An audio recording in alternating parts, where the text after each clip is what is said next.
দেশের বিভিন্ন অঞ্চলে কমছে বন্যার পানি। ভারী বৃষ্টি না হওয়ায় গেল ২৪ ঘন্টায় সুনামগঞ্জে সুরমা নদীর পানি ১৮ সেন্টিমিটার কমেছে। তবে এখনও মানুষের দুর্ভোগ কমেনি। নিম্নাঞ্চলের রাস্তাঘাট পানিতে ডুবে থাকায় দুর্ভোগে আছেন মানুষ। মৌলভীবাজারে ধীর গতিতে পানি কমায় দুর্ভোগ চরমে উঠেছে মানুষের। কুড়িগ্রামে ব্রহ্মপুত্র পানি কমলেও দুধকুমার ও ধরলার পানি কিছুটা বেড়েছে। এতে বন্যা পরিস্থিতি অপরিবর্তিত রয়েছে। খাবার ও বিশুদ্ধ পানির সংকটে আছেন দুর্গতরা। বন্যা পরিস্থিতির উন্নতি হয়েছে গাইবান্ধায়। জামালপুরের রাস্তাঘাট, বসতভিটা বন্যার পানিতে ক্ষতিগ্রস্ত হওয়ায় দুর্ভোগে আছেন বানভাসী মানুষ। বন্ধ আছে প্রাথমিক ও মাধ্যমিক সহ প্রায় ৩ শতাধিক শিক্ষা প্রতিষ্ঠান। এই জেলায় বন্যায় ১১,৫০০ হেক্টর জমির ফসল ক্ষতিগ্রস্ত হয়েছে। টাঙ্গাইলে এখনও পানিবন্দী আছেন হাজারো পরিবার। কালিহাতীতে বাঁধ ভেঙে প্লাবিত হয়েছে ১৫টি গ্রাম। বন্যা পরিস্থিতির খবর জানাতে গাইবান্ধা, কুড়িগ্রাম এবং টাঙ্গাইল থেকে যুক্ত হচ্ছেন সহকর্মী ফেরদৌস জুয়েল, খন্দকার একরামুল হক সম্রাট এবং কামাল হোসেন। প্রথমে যাব জুয়েলের কাছে। জুয়েল, গাইবান্ধায় তিস্তা, ঘাঘট ও ব্রহ্মপুত্রের পানি দ্রুত কমায় বন্যা পরিস্থিতির উন্নতি তো হয়েছে, তো মানুষ কি আশ্রয়কেন্দ্র থেকে বাড়ি ফিরছেন জানাবেন?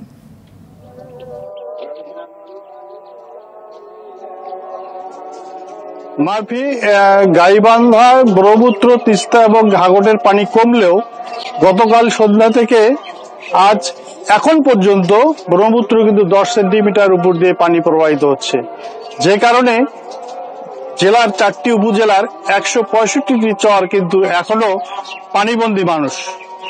আশ্রয়কেন্দ্র থেকে যে মানুষগুলো ঘরে ফেরার কথা, তাদের ঘর বাড়িতে কিন্তু এখনো পানি আছে, যে কারণে তারা ঘর বাড়িতে ফিরতে পারছে না।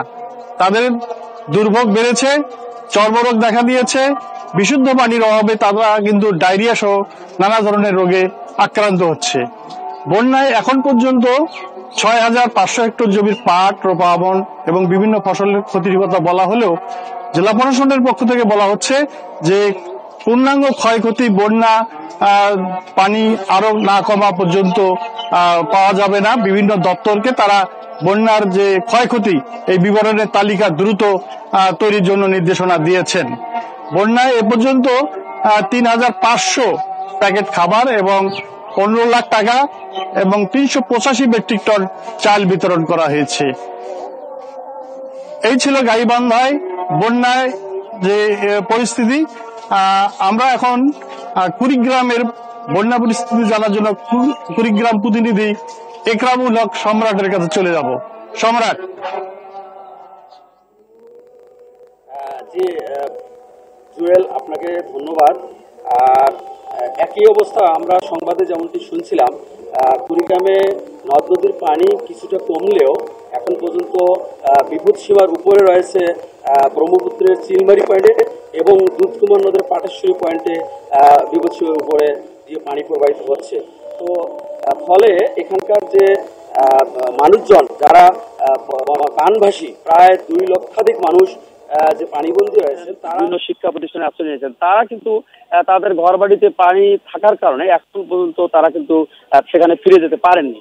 তো আমরা সরকারি হিসেব মতে জেলা ত্রাণ ও পুনর্বাসন কার্যালয়ের সূত্রে যারা জেনেছি যে তাদের হিসেব মতে কুড়িগ্রামের ৯ উপজেলার এবং ১টি পৌরসভার ৫৫টি ইউনিয়ন বন্যা আক্রান্ত হয়েছে এবং সেখানে ৩৭,০০০ পরিবার বন্যা কবলিত। আসলে সেই সংখ্যাটি আসলে অনেক বেশি। তো যাই হোক, এই বানভাসী লোকগুলো তারা অত্যন্ত কষ্টের দিন যাপন করছেন। তাদের বর্তমানে যে অবস্থা, তাদের খেয়ে না খেয়ে তাদের থাকতে হচ্ছে।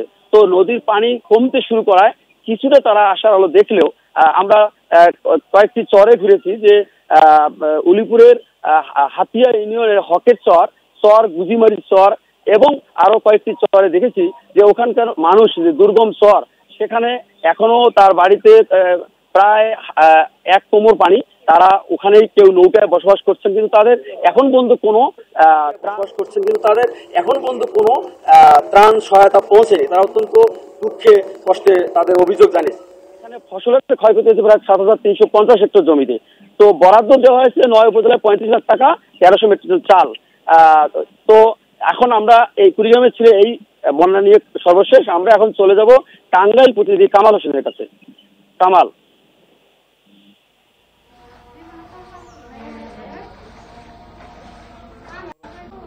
জি সম্রাট, আপনাকে 15 দিন পর কিন্তু টাঙ্গাইলের যে বানবাসী মানুষ রয়েছে তাদের জন্য কিন্তু সুখবর রয়েছে।